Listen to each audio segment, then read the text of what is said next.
Ever feel like you're a puppet on strings, controlled by forces beyond your comprehension? You might think you're calling the shots, making your own choices, but what if I told you that the limitations you accept, the decisions you make, aren't truly yours? Most people drift through life like sunflowers, their potential stunted, never reaching for the sun they're capable of basking in. The good news, you can change that. Why does life feel like a monotonous loop?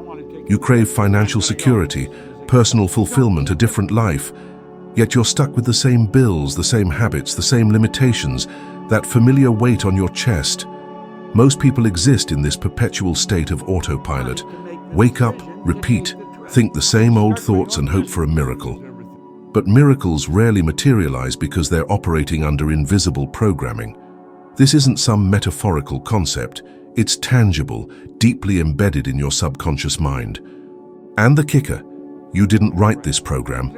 It started before you were born, a genetic inheritance from your ancestors, coded with survival instincts, scarcity mindsets, and limiting beliefs. Your upbringing reinforced this code. The conversations you overheard, your parents' fears, the prevailing cultural narratives. Your young mind, a fertile ground, absorbed it all, shaping your reality.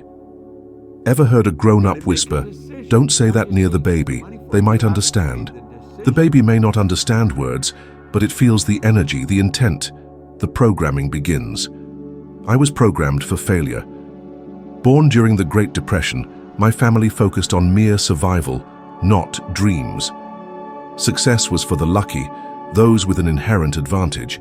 I bought into it, dropping out of school, bouncing between dead-end jobs, drowning in debt. At 26, my life was a wreck. Then, a man looked me in the eye and asked, "Bob, why don't you change your results?" That's when the dam broke. I hadn't realized changing results was even possible. Life, I thought, was a lottery. You either win or lose. That moment sparked a transformative insight. Your life mirrors your internal programming, and programs can be rewritten. Consider this. Born in a different country, culture, family, your beliefs would be radically different, shaping your approach to money, self-worth, relationships, everything. Your current reality isn't absolute, it's conditioned.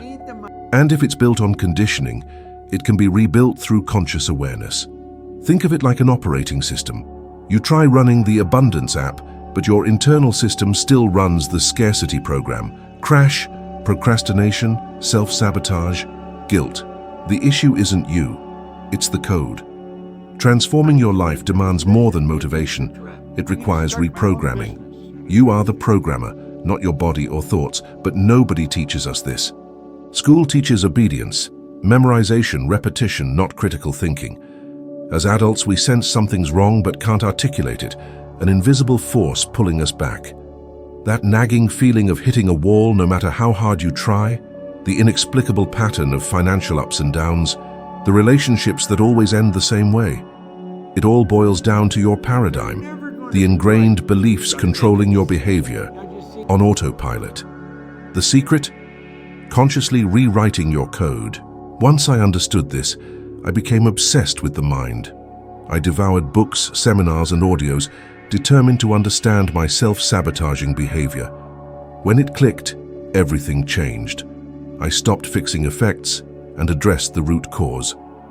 If you're listening, maybe you're ready to break the cycle, rewrite the program, realize it's not too late, you're not broken, your past doesn't dictate your future.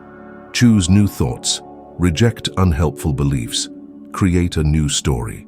But the decision is yours alone. Embrace this call, confront your invisible programming, and you'll discover an inner power that's always been there, waiting to be awakened. Ever notice how brilliant people struggle financially? Degrees, certifications, expertise in economics, politics, science, yet they can barely pay their bills. Meanwhile, others with limited education thrive, buying what they want, traveling freely, sleeping soundly. The question we avoid: if intelligence guaranteed wealth, wouldn't librarians be millionaires? It's not a knowledge deficit. It's the belief that knowledge equals wealth, a myth. Money doesn't follow intellect. It follows internal frequency. self-image, paradigm. For me, it was a revelation. I was the poster child for academic failure. Yet after studying the mind's laws and applying reprogramming, money flowed effortlessly. Millions, businesses across countries, freedom, but most importantly, the understanding of how it happened. It's luck, some say. Luck is an excuse for success we don't understand. I grew up believing wealth meant birthright or lucky breaks, never internal change. It's deeper than wanting money. It's feeling worthy of it. Positive affirmations and vision boards are useless if you believe money is dirty, the rich are corrupt, or prosperity requires immense sacrifice. You'll subconsciously sabotage yourself, repelling wealth because your paradigm rejects it. Mike Tyson, a natural talent, a legend, earned over $400 million but lost it all. Why? His internal programming clung to scarcity, chaos, self-destruction. Money arrived, but his paradigm couldn't sustain it. Think how often you've earned more money only to watch it slip away. Unexpected expenses, impulsive decisions, bad investments, back to square one. This isn't coincidence. It's your paradigm pulling you back to your comfort zone, however uncomfortable it may be. Money is a consequence, not a prize or goal. It reflects your perceived worth and internal vibration. Most strive for more money, not for becoming someone who accepts, receives, and manages more. Operating from abundance, not scarcity, even with higher income. Cambridge University research shows 82% of people receiving substantial pay raises revert to previous debt levels within 2 years. They change the numbers, not the system, the salary, not the paradigm. Effort doesn't guarantee wealth. Plumbers and cleaners aren't swimming in riches. Work matters, but it's the consciousness behind it. An abundance paradigm attracts ideas, people, opportunities that previously seemed invisible. Ray Stanford said, "Bob, do exactly what I show you and you can have anything you want." I was skeptical, but he disarmed me. My method works, yours doesn't. Why not try mine? He radiated peace and wealth. I was broke, frustrated, directionless. I applied his teachings. It was like turning on a light in a dark room. Money flowed because I stopped fighting myself. It wasn't about doing more, but doing it with clarity, intention, consciousness. Align with the right principles, and the universe responds, always. Don't dismiss this as difficult or unattainable. Have you tried changing your paradigm? Ask yourself, what do I truly believe about money?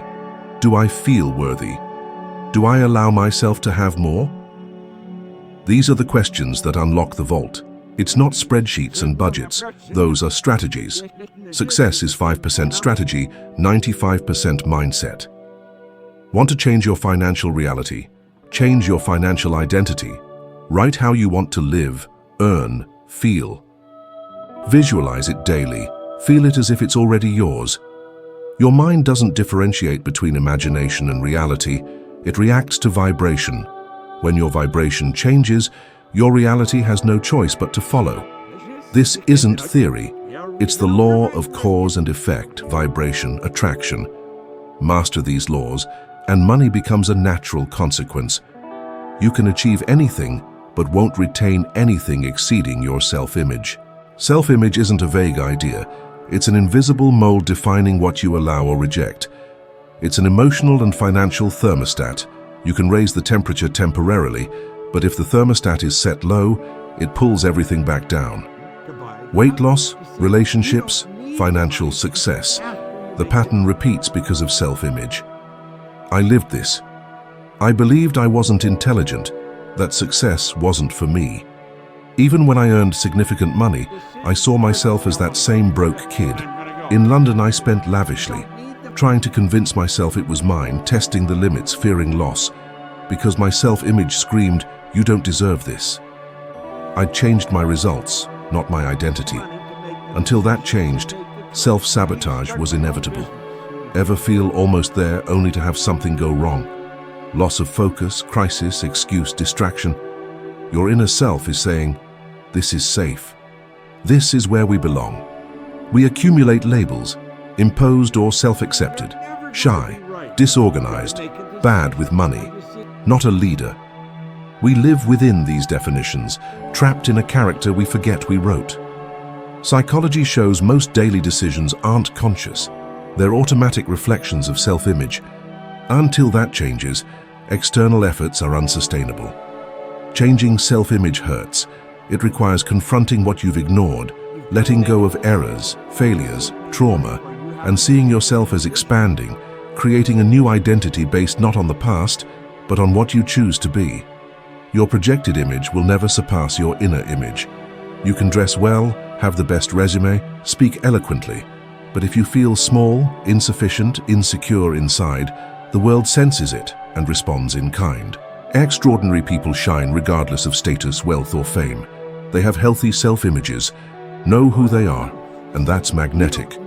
Self-image affects relationships, finances, opportunities perceived or ignored, even happiness. Some reject happiness, sabotaging success, blaming bad luck.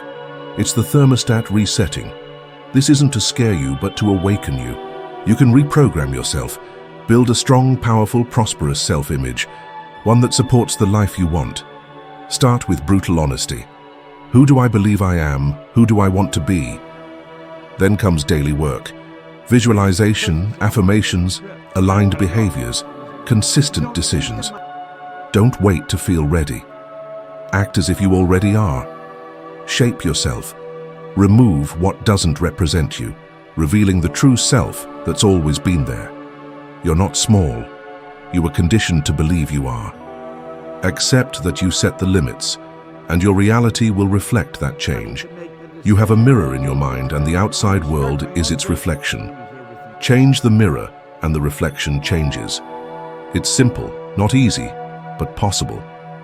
You can't control the past. It's like sand at the bottom of an hourglass, fixed, unreachable. The future is the sand at the top, but nobody knows how much remains. The only real moment is now. Most are trapped between two non-existent times, the past and the future, burdened by guilt, regret, anxiety, rarely asking, "What can I do now?" My grandmother often said, "I'll be gone soon, dear." I believed her. She seemed old. She lived to 94, 34 years after saying that, 34 years she thought she didn't have. Years could have been lived with more freedom, confidence, fulfillment, and to an extent they were. Time's a thief, and it silently steals moments we think are endless. I learned this the hard way, losing my best friend Bob at 16. He'd just gotten his license, a vibrant kid bursting with dreams. Then one night, a split-second decision, a bridge pillar, and gone. Poof. If you'd asked him minutes before about his life expectancy, he'd have said, forever. But forever vanished in an instant. That gut-wrenching shock hammered home the brutal truth. Time's not a renewable resource. It's finite. How many times have you put your dreams on the back burner, whispering someday, when I have more money, when the kids are grown, when I'm ready? But what guarantees that someday will ever arrive? Nothing. The only currency we have is now, this very second. You can change your life today, not next month, not after that course, not once you've paid off your debts. Today. Real change isn't some external miracle. It's an internal revolution. It's looking at your life, even if nothing on the surface has shifted, and declaring, enough, I'm charting a new course. But so many wait for permission, for perfect conditions, for certainty. Perfection's a myth. The road will never be completely clear, and time marches relentlessly on. The present moment is the only creative space you have. It's where you alter your trajectory, plant new seeds, and decide who you want to become. This isn't just philosophy, it's neuroscience. Your brain operates in the present. Your nervous system doesn't dwell in the past or future. It reacts to what you're thinking, feeling, and doing right now. Changing your actions today changes the pattern, breaks the cycle, rewrites the story. It takes courage to let go of what's failed, to shed the guilt, to stop identifying with your pain, because as long as you're chained to the past, you're trapped in your old self, and the future, however promising, will just be more of the same. Stop using time as an excuse. Now isn't the right time. Who says? You create the right time. Your decision unlocks it. As you decide, previously invisible opportunities emerge, not because they weren't there, but because you were blind, numbed by fear, doubt, and waiting. Imagine you only had a week left. What would you do differently? What would you say? How would you treat yourself and those you love? What excuses would you instantly discard? What decisions would you make without hesitation? Many only truly live after a diagnosis, a scare, a loss. Don't wait for a wake-up call. Live fully now. Start that project. Show up authentically. Take bold action. Say, I love you. Forgive yourself. Create a new path. Write down how you want to live, not based on what seems possible, but on what you deeply desire.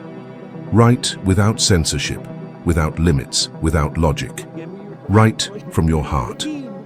Look at that paper every day as if it were already your reality, and act as if it were. This creates reality. The alignment of intention, feeling, and action transforms. Life happens now. The hourglass is emptying, time is passing. What will you do with what's left? When the last grain falls, there will be no more excuses, only the story you wrote with each moment. And there's still time to make it extraordinary. Your life is created from the inside out, your beliefs, your self-image, what you believe is possible, how worthy you feel. All this writes your reality in real time. You can rewrite the script anytime you choose, not tomorrow. Now, if something inside you has been ignited, if you see a path beyond the endless loop of self-sabotage, you're ready to go deeper. That's what awaits you in the next video, already on your screen. You'll climb another step, access a new level of understanding, and take another stride towards becoming a slightly better version of yourself today. Thank you for being here. See you there.